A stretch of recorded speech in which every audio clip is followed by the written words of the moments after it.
सबसे ज्वलंत जो मुद्दा है वह है रूस और यूक्रेन के बीच जो युद्ध चल रहे हैं। इस परिस्थिति में भारत को क्या करना चाहिए और जो मीडिया प्रस्तुत कर रही है या जो हम देख रहे हैं या जो हमारे राजनेता कर रहे हैं, उसी पर कुछ थोड़ी सी चर्चा मैं भी करना चाहता हूं और कुछ अपने अनुभव को शेयर भी करूंगा। एक अंतर्राष्ट्रीय राजनीति शास्त्री थे BN खरे, वो पटेल चेस्ट दिल्ली में रहते थे। उन्होंने जो विचार दिया था जिससे हम लोग कुछ पढ़े हुए हैं, बहुत अच्छे विद्वान है दिल्ली यूनिवर्सिटी के, तो उन्होंने कहा था कि विश्व में जो बदलाव है वह बदलाव समय के साथ नहीं हो रहा है, यह बदलाव अमेरिका के साथ हो रहा है और निश्चित ही किसी एक देश के नियति के अंतर्गत बदलाव हो तो ये कमजोर राष्ट्र के लिए संकट का कारण बनता है। आज भले ही 54 देश अफ्रीका में हैं, उनसे कोई उम्मीद नहीं लगाया है कि वो क्या करें। ठीक इसी ढंग से दक्षिण अमेरिका में बहुत से देश हैं, उनसे कोई उम्मीद नहीं लगाया है, लेकिन भारत को तरह तरह से उकसाने की कोशिश की जा रही है। आप देखे होंगे कि एक नवीन नाम का छात्र गोलीबारी का शिकार हुआ यूक्रेन में। हमें दुख है, हमारे पूरे भारत को इससे कष्ट हुआ कि मेरे देश का छात्र था, लेकिन इतने लोग मारे जा रहे हैं वहां, इनके प्रति संवेदना नाटो की नहीं थी और विशेष नाटो के सेक्रेटरी ने फोन करके और हमारे भारत सरकार को अपना दुख प्रकट किया। इससे समझा जा सकता है कि मेरे एक छात्र के प्रति नाटो की कितनी मोह और माया है। ये मोह माया नहीं बल्कि एक छद्म माया है, जिससे भारत को लगे कि हम आपके प्रति हित की सोचते हैं, जबकि वास्तविकता इससे कोसों दूर है। यह युद्ध भले ही हमें लग रहा है कि रूस परेशानी महसूस कर रहा है, भले ही हमें लग रहा है कि इस युद्ध में यूक्रेन जो है काफी उग्र रूप अपनाने वाला है, भले ही हमें ये लग रहा है कि यह युद्ध एक विश्व युद्ध का रूप ले लेगा, लेकिन कुछ मेरे विचार को थोड़ा सा जानने की कोशिश करें कि ये क्या होने वाला है, किस तरीके से चल रहा है। हम अपने विचार लगातार देते, परंतु हमारे मोहल्ले में 48 घंटे के अष्टजाम हो रहा था, जिनके सभी लाउड स्पीकर हम ही लोगों के तरफ थे। रिकॉर्डिंग खराब आता, इसलिए हम लोग जो है अपने विचार नहीं दिए, लेकिन विचार उफन रहे थे कि हम शेयर करें अपने मित्रों से, अपने दोस्तों से, सहयोगियों से, और आप लोग भी अपने विचार कमेंट में जरूर लिखेंगे कि भारत को क्या करना चाहिए। सबसे पहले हम जो ये देख रहे हैं कि यूक्रेन के जो ये राष्ट्रपति दिख रहा है, ये यूक्रेन का राष्ट्रपति संवैधानिक रूप से है, लेकिन ये नाटो का एजेंट है। ये व्यक्ति जो है नाटो का एजेंट है। और एक ध्यान रखेंगे कि अमेरिका नाटो का संस्थापक ही नहीं, नाटो का गॉड भी है, नाटो का मालिक भी है। जैसे एक शरीर और 10 भुजाएं होती है रावण जैसे व्यक्ति की, वैसे ही एक शरीर है अमेरिका और 27 उसकी भुजाएं हैं जो नाटो के मेंबर है।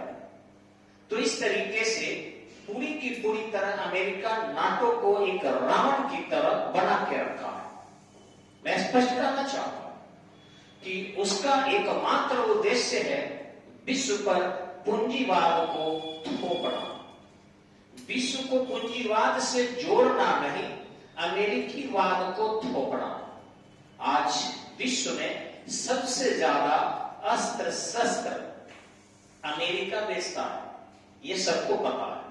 जब विश्व में सबसे ज्यादा अस्त्र शस्त्र अमेरिका बेचता है तो क्या वो कोई विटामिन की गोली है? क्या वह किसी स्कूल में पढ़ाया जाएगा? किसी न किसी आदमी को मारने के लिए ही अस्त्र शस्त्र बिकता है। तो जब तक अमेरिका युद्ध कराएगा नहीं, समझिएगा, जब तक अमेरिका युद्ध कराएगा नहीं कहीं न कहीं कोने में, चाहे वो अफगानिस्तान में कराए, चाहे वो इराक में कराए, चाहे वो कुवैत में कराए, चाहे वियतनाम में कराए, चाहे दक्षिणी चीन सागर में कराए, चाहे उत्तरी दक्षिणी कोरिया के बीच कराए, चाहे ईस्ट तिमोर के समस्या को लेकर इंडोनेशिया से कराए, चाहे खाड़ी संकट को उत्पन्न करे, उसको कुछ न कुछ युद्ध में लोगों को जोड़ना है। अगर वैसा ही मददगार देश अमेरिका रहता विश्व के लिए, तो सियरा लियोन अफ्रीका का देश है, भूखे मरते हैं वहां के करीबन 33% आबादी, 2 जून की रोटियां भी नसीब नहीं होती। नाइजर देश है अफ्रीका का, वहां अमेरिका अगर चाहे तो उनके पूरे भूखमरी को अकेला वो देश है जो समाप्त कर सकता है, लेकिन नहीं करता। वो बंदूक दे देगा। आज मदद कर रहा है यूक्रेन को, क्यों? इसके पीछे कारण कि वो यूक्रेन को मदद नहीं कर रहा है, वो यूक्रेन के माथे पर बंदूक रखकर और वो रशिया को दबाना चाहता है। भारत के प्रधानमंत्री नरेंद्र मोदी या हमारे सरकार के प्रशासन के जो भी लोग हैं, इसके पूर्व की सरकारें भी थी। हम ये नहीं कहेंगे कि वर्तमान सरकार हमारी एक नीति बेहतरीन रही है। जवाहरलाल नेहरू के समय से, योग्य है उसके पहले से, जब इंटर की स्थापना हुई थी all India trade union Congress की, उसी समय से मनवेंद्रनाथ राय ने यह तय कर दिया था कि भारत में मजदूरों के, गरीबों के हितों के लिए हमें रशियन मॉडल पर चलना होगा। वह मॉडल 1934 के समाजवादी कांग्रेस से बिहार के प्रमुख नेता जयप्रकाश नारायण ने इसे आगे बढ़ाया। और आश्चर्य करेंगे, मैं भी बिहारी हूं, इसलिए मुझे गर्व है। और जयप्रकाश नारायण छपरा के थे, तो इससे भी बहुत ज्यादा गर्व है। जन्म छपरा में हुआ सिद्धार्थ दियारा में, लेकिन वो पूरे भारत के नेता थे, एक पूरे विश्व के नेता थे। उन्होंने सर्वोदय योजना दिया था 1950 में, और उसी सर्वोदय योजना के महत्वपूर्ण पहलुओं को 1951 में जब योजना आयोग बना था, एक्सेप्ट कर लिया था। 50 में 15 मार्च 1950 को, और 51 से 56 तक जो पंचवर्षीय योजना पहले लागू हुई, उसमें उसने हमारे सर्वोदय योजना को स्वीकार कर लिया था जवाहरलाल नेहरू ने। यह सर्वोदय योजना रशियन मॉडल पर आधारित थी। पंचवर्षीय योजना पूरी की पूरी तरह रशियन मॉडल पर आधारित है। अब धीरे धीरे अमेरिका भारत पर दबाव बना रहा था, अभी से नहीं। आपको शायद पता होगा कि अमेरिकी दबाव जब राजीव गांधी प्रधानमंत्री बने थे 3 नवंबर 1984 को, उसी समय में दबाव आया। राजीव गांधी पर हम लोग सिंपैथी वोट दे दिए। 1985 में उनकी सरकार बहुमत में आई, लेकिन आप देखे होंगे जो बोफोर्स आया था, भले हमारे सीमा की रक्षा करने में बोफोर्स सफल है, लेकिन ये बोफोर्स रशिया से नहीं आया था, ये यूरोपीय कंट्री से आया था। ये सीधे से साबित करता है कि हम रशिया से अस्त्र शस्त्र छोड़ दिए थे। दूसरा, इस देश का कंप्यूटराइजेशन जो हुआ वो इस तरीके से हुआ, क्या जो मैं रिकॉर्डिंग कर रहा हूं मोबाइल से, जिस यूट्यूब पर मैं डालूंगा तो फेसबुक भी अमेरिका का, यूट्यूब भी अमेरिका का। ये पूरी तरह नाटो के देश ही अपने बिजनेस को फैला रहे हैं यहां। तो इस तरीके से ये राजीव गांधी के समय में ही हुआ। उसके बाद खाड़ी संकट हुआ और देश में इतनी स्थिति बुरी हो गई 1989 टू 1991 तक कि हमें उदारीकरण अपनाना पड़ा, हमें ग्लोबलाइजेशन को अपनाना पड़ा, हमें प्राइवेटाइजेशन को अपनाना पड़ा। मनमोहन सिंह उस समय में वित्त मंत्री थे और पीवी नरसिम्हा राव भारत के प्रधानमंत्री थे। मजबूरी में अपनाना पड़ा, क्योंकि हमारे पास एक सप्ताह के खर्च के लिए भी पैसे नहीं थे। हालांकि भारतीय लोग कम मेहनती नहीं है, बहुत मेहनत भारतीय किए। नतीजा जो चाहा था अमेरिका की भारत पर हम थोप दें पूंजीवाद, वो पूंजीवाद को हम लोग हल्का सा अपनाए और इसकी एक दिशा समाजवादी पूंजीवादी देश में तब्दील कर दी। बाद में वर्ल्ड ट्रेड ऑर्गेनाइजेशन भी बना, जिसके माध्यम से समस्त हमारे घरेलू उद्योग कमजोर पड़ने लगे और विश्व के अंतर्राष्ट्रीय उद्योग भारत में आने लगे। क्योंकि वर्ल्ड ट्रेड ऑर्गेनाइजेशन के रूल के अनुसार जब हम मेंबर उसके हैं, पहले हम गेट के मेंबर थे, विदेशी उत्पाद को भारत में आने से नहीं रोक सकते थे। अब विदेशी उत्पाद बड़े पैमाने पर भारत में आने लगा, जो अमेरिकी कंट्री का था या यूरोपियन कंट्री का था, तो निश्चित ही भारत के जो उद्योग थे जिनकी टेक्नोलॉजी कमजोर थी वो दबने लगे और इस प्रकार पूंजीवादी प्रवृत्तियां हावी हो गई। एक गरीब तबका सीधे तौर पर वह शारीरिक श्रम करने वाला मजदूर हो गया, विकास के रास्ते गरीबों की पूरी तरह बंद हो गए। उसके बाद अमेरिका ने हमारे कुछ प्रोडक्शन को देखा तो उन्होंने सुपर 301, स्पेशल 301 बहुत सारे प्रतिबंध लगाए। हमारे अटल बिहारी वाजपेयी के समय में भी एक एक करके सभी उनके अमेरिकी उत्पाद को इसमें देखे होंगे। एक बार में करीबन 1500 वस्तुएं, दूसरे बार में 1401 वस्तुएं भारत में जो है अमेरिका की अनुमति देना पड़ा और इस तरीके से उनके माल आने लगे, क्योंकि रह रहकर हमारे नाकेबंदी कर देता है। 1995 में रसिया ने जब हमें क्रायोजेनिक इंजन देने की बात कही थी, अमेरिका ने रोक लगा दिया। वो तो भारतीय वैज्ञानिक थे कि परीक्षण करके क्रायोजेनिक का, जिससे हम जियो स्टेशनरी सैटेलाइट लॉन्च व्हीकल बनाते हैं और हम 36,000 की ऊंचाई पर अपने उपग्रह को भेज पाते हैं। ये सारी चीजें जो है हमने बढ़ाया, लेकिन अमेरिका हमेशा ही हम पर प्रतिबंध लगाते रहा। वही हमारे पड़ोसी देश पाकिस्तान को आतंकवादियों के नियंत्रित करने के नाम पर F-16 जैसे अति आधुनिक लड़ाकू विमान देते रहा। वो तो हरदन हल्ली देवगौड़ा थे जो रसिया जाकर समझौते करके सुखोई 30 लाए, जिससे हमारी वायुसेना मजबूत हुई। आपको शायद ये भी याद होगा कि जब हम लोग पोखरण में दोबारा महात्मा बुद्ध को मुस्कुराए थे 11 मई 13 मई को श्री अटल बिहारी वाजपेयी प्रधानमंत्री थे, उस दौरान सबसे पहले यूक्रेन और उसके बाद आप देखे होंगे पूरे अमेरिका ने प्रतिबंध लगा दिया था। भारत को मजबूरी में गोल्डन हैंडशेक नीति को अपनाना पड़ा। ठीक इसी ढंग से आपके विदेशों से बड़े पैमाने पर फॉरेन मनी मंगाने पड़े।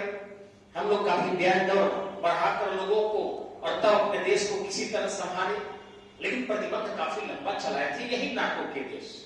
हमें केवल देश एशिया में श्रीलंका सपोर्ट किया था, तो अमेरिका ने प्रश्न कर दिया था कि आखिर श्रीलंका डर से तो कहीं भारत को सपोर्ट नहीं कर रहा। कश्मीर के मुद्दे पर रसिया हर बार मिनटों का प्रयोग किया।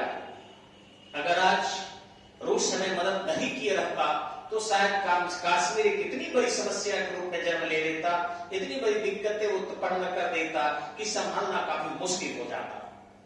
लेकिन रूस हमेशा सपोर्ट किया है। आज समय है हम रूस के साथ कंधे से कंधे मिलाकर रहेंगे। हाँ, इतना जरूर करेंगे कि हम युद्ध में नहीं कूदेंगे। रसिया मजबूत देश है। यूक्रेन के जो हम देख रहे हैं, हमारे ये जो यूक्रेन के राष्ट्रपति है, ये यूक्रेन की जनता के साथ गलत कर रहे हैं।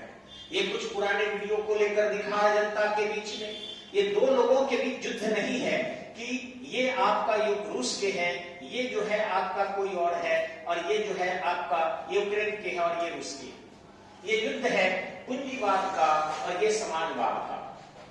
अब ये कुछ लोग कह रहे हैं आपको कि जो चाइना है वो चाइना रूस का साथ देता है, क्योंकि यहां भी समाजवाद है, चाइना में भी समाजवाद है। भारत जो है मिश्रित अर्थव्यवस्था का देश है। लेकिन एक ध्यान रखिए, ठीक है चीन मेरा विरोधी है, लेकिन हम चीन के चलते अपने मित्र को नहीं गंवाएंगे।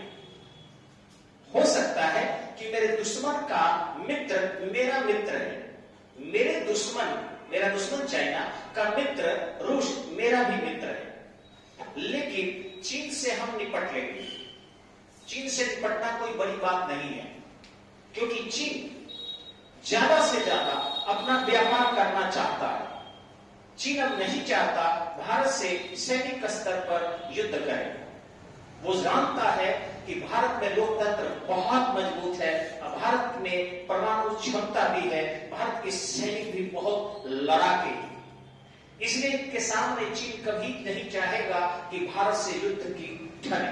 हाँ, ये जरूर कर सकता है कि अपने उत्पादन को भारत में डंप करके और यहाँ के अर्थव्यवस्था पर अपना नियंत्रण करने की कोशिश कर रहा है, करेगा। हम इससे निपट सकते हैं। लेकिन अगर नाटो के देश से हम उलझ जाएं, अमेरिका से अगर हम उलझ जाते हैं या उसे मजबूत कर देते हैं, तो निश्चित ही अमेरिका इस चीज को भूलता नहीं है। एक ध्यान रखिएगा, जब विश्व दो ध्रुव बना हुआ था, उस समय में जवाहरलाल नेहरू ने नैम की स्थापना किया था, नॉन अलाइंड मूवमेंट की। ये नॉन अलाइंड मूवमेंट 1961 में स्थापित हुआ। आज 118 इसके सदस्य देश है, लेकिन इसमें भारत ही एक ऐसा है जो आज निष्पक्ष है।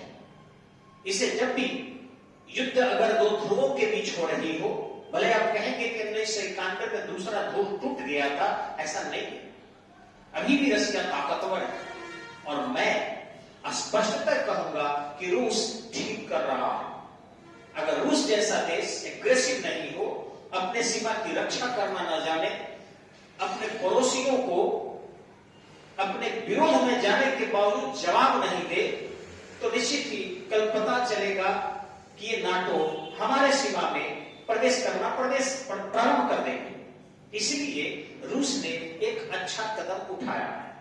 हाँ, अब रही बात कि वहां की जनता क्यों ये जेलेंस्की की मदद कर रही है इस व्यक्ति की, ये समझ में नहीं आ रहा है। इस जेलेंस्की को हम चाहेंगे कि वहां की जनता तख्ता पलट कर दे। निश्चित ही रूस कतई नहीं वहां की आम जनता को क्षति पहुंचाएगा। रही बात ये, अब यहां से अस्त्र शस्त्र अगर कह रहे हैं कि रूस पर आक्रमण करेंगे, तो एक ध्यान रखेंगे कि ये यूक्रेन का आक्रमण यदि करना होता तो वो शुरू के दिन ही कर देता, ये 7-8 दिन तक प्रतीक्षा नहीं करता। यानी 8 दिन के अंदर जो कुछ जर्मनी से औजार आए हैं, कुछ जर्मनी के बहाने अमेरिका से औजार आए हैं, कुछ जो है आपके अन्य यूरोपीय कंट्री मदद कर रहे हैं, वो सब जो है और युद्ध को लंबा ले जाना चाहते हैं। जैसे ही रूस को ये लगेगा कि उसी के सैनिक घिरने लगे, तो ये तय है कि परमाणु युद्ध भी हो सकते हैं, और उस स्थिति में आधा यूरोप बर्बाद हो जाएगा। रूस को कुछ भी क्षति होने वाला नहीं है, क्योंकि रूस की आबादी एक छोटी सी आबादी है, एरिया उसका बहुत विस्तृत है। इसलिए रूस जानता है कि अपने सैनिकों को कैसे सुरक्षा और संरक्षण दिया जा सकता है। लेकिन विश्व के सर्वाधिक सघन आबादी का महादेश यूरोप है। अगर 2-4 भी परमाणु बम उस पर गिर जाते हैं, तो निश्चित ही पूरे विश्व के लिए बहुत बड़ा दुखद स्थिति होगा, और रूस कभी हार स्वीकार नहीं करेगा। इसलिए इसका सबसे अच्छा रास्ता है कि यूरोपीय देश अपने पूर्वी यूरोपीय देश को बर्बाद करने के लिए मदद न करें, बल्कि इस राष्ट्रपति को सीधे सीधे जो है सरेंडर करने के लिए दबाव डाले और रूस से बैठकर वार्ता करें। आखिर इतना एग्रेसिव होने के पीछे कारण क्या है? रूस टूटने वाला नहीं है। रूस में एक केवल पुतिन का निर्णय नहीं चलता। रूस के साथ वहां की समस्त जनता होगी, समस्त सेना होगी, और विचार बैठक करके रूस निर्णय लिया होगा। इतना तय है कि जब रूस टूटने लगेगा, तो वैसी स्थिति में चीन सीधे तौर पर उसको मदद करेगा, क्योंकि कभी नहीं चाहेगा चीन कि उसके सीमा के पास अमेरिका आकर और यहां हुंकार करे। और ऐसी स्थिति यदि उत्पन्न हो गई, तो शायद भारत भी बहुत देर तक प्रतीक्षा नहीं कर पाएगा। भारत महात्मा बुद्ध का देश है, महावीर का देश है। हम शांतिपूर्ण सह अस्तित्व के सिद्धांत पर अपने विदेशी नीति का पालन करते हैं, लेकिन हर बार कहा है हमने, मगर किसी से नहीं चाहते, अपनी किंतु बचाएंगे हम, और जिसकी उंगली उठी उसे जमपुर को पहुंचाएंगे हम। यदि हमारे मित्रों को अधिक क्षति पहुंचाने की कोई कोशिश करेगा तो केवल हम पूंजी देखकर, केवल हम धन देखकर, औजार देखकर हारने वाला भारत नहीं है। जब उतने ज्यादा अंग्रेजों को लाठी लेकर महात्मा गांधी भगा सकते हैं, तो आज तो हमारे पास एक विशाल सेना है, विशाल फौज है, विशाल आबादी है, विशाल तकनीक है, विशाल नौजवान है। इसलिए भारत को अभी एग्रेसिव होने की आवश्यकता नहीं है और यूरोपीय चाल, अमेरिकी चाल में फंसने की आवश्यकता नहीं है। हम अपना देश चलाना जानते हैं, कोई हमारे देश के वैदेशिक नीति में हस्तक्षेप न करे। हम रूस के साथ आंतरिक रूप से हैं और रहेंगे। धन्यवाद।